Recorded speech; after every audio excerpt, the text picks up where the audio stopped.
ബംഗാളിൽ സുവേന്ദു അധികാരി മുഖ്യമന്ത്രിയായി സത്യപ്രതിജ്ഞ ചെയ്തു. ദൈവനാമത്തിലാണ് സുവേന്ദു അധികാരി സത്യപ്രതിജ്ഞ ചെയ്ത് അധികാരമേറ്റത്.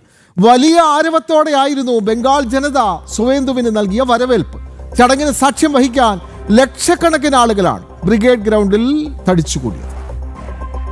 രാവിലെ 11 മണിയോടെ പ്രധാനമന്ത്രിക്കൊപ്പം തുറന്ന വാഹനത്തിൽ സുവേന്ദു അധികാരി വേദിയിലേക്ക് ജയ് ശ്രീറാം വിളികളോടെയും നിറഞ്ഞ കരഘോഷത്തോടെയും സ്വാഗതം ചെയ്ത ലക്ഷക്കണക്കിന് പ്രവർത്തകർ.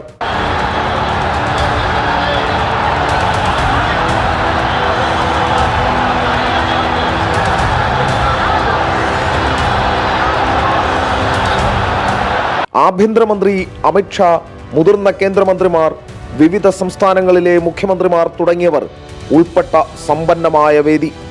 രവീന്ദ്രനാഥ ടാഗോറിന്റെ ഛായാചിത്രത്തിന് മുന്നിൽ പുഷ്പാർച്ചന നടത്തിയ ശേഷം ചടങ്ങുകളിലേക്ക്. ആദ്യം സുവേന്ദു അധികാരിയുടെ സത്യപ്രതിജ്ഞ. ദൈവനാമത്തിൽ പശ്ചിമ ബംഗാൾ മുഖ്യമന്ത്രിയായി സുവേന്ദു സത്യപ്രതിജ്ഞ ചെയ്തു. আমি শুভেন্দু অধিকারী ঈশ্বরের নামে শপথ করিতেছি যে বিধি দ্বারা স্থাপিত ভারতের সংবিধানের প্রতি আমি অকৃত্রিম নিষ্ঠা ও আনুগত্য পোষণ করিব।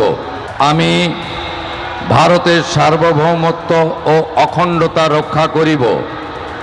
পশ্চিমবঙ্গ রাজ্যের মুখ্যমন্ত্রী রূপে സുവേന്ദുവിനൊപ്പം ദിലീപ് ഘോഷ്, അഗ്നിമിത്ര പാൽ തുടങ്ങി 5 മന്ത്രിമാർ കൂടി ഇന്ന് സത്യപ്രതിജ്ഞ ചെയ്തു.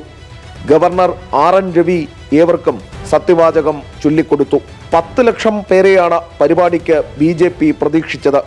പരിപാടി നടന്ന ബ്രിഗേഡ് മൈതാനം നിറഞ്ഞു കവിഞ്ഞ് സമീപത്തെ റോഡുകളിൽ വരെ മനുഷ്യ മഹാസാഗരം ദൃശ്യമായിരുന്നു.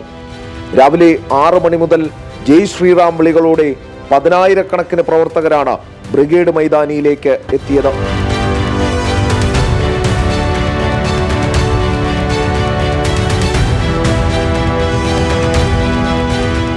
അതേസമയം പുതിയ സർക്കാർ അധികാരത്തിൽ വന്നതോടെ ജനങ്ങളുടെ പ്രതീക്ഷകളും വളരെ വലുതാണ്. ഗുണ്ടാരാജിൽ നിന്നുള്ള മോചനം, തൊഴിൽ, അഴിമതി തുടച്ചു നീക്കൽ, നുഴഞ്ഞുകയറ്റക്കാരെ നാടുകടത്തൽ തുടങ്ങി വോട്ടർമാരുടെ പ്രതീക്ഷകൾ ഏറെ. TMCയുടെ എല്ലാ കളികളും അറിയാവുന്ന മമതയുടെ ബദ്ധവൈരിയായ സുവേന്ദു മുഖ്യമന്ത്രിയാകുമ്പോൾ ബംഗാൾ ഇനി സാക്ഷിയാകാൻ പോകുന്നത് ഒരുപാട് നാടകീയ സംഭവങ്ങൾക്ക് കൂടി ആയിരിക്കും. ഇതുപോലൊരു സത്യപ്രതിജ്ഞാ ചടങ്ങ് കഴിഞ്ഞ 50 വർഷത്തിനിടെ ഒരുപക്ഷെ ബംഗാൾ സാക്ഷ്യം വഹിച്ചിട്ടുണ്ടാകില്ല. തൃണമൂലിന്റെ കിരാത ഭരണത്തിൽ നിന്നും തങ്ങൾക്ക് കിട്ടിയ സ്വാതന്ത്ര്യം ബംഗാൾ ജനത അക്ഷരാർത്ഥത്തിൽ ആഘോഷമാക്കുകയാണ്. ക്യാമറാമാൻ കൃഷ്ണകുമാറിനൊപ്പം S. ശ്രീകാന്ത്, ജനം, കൊൽക്കത്ത.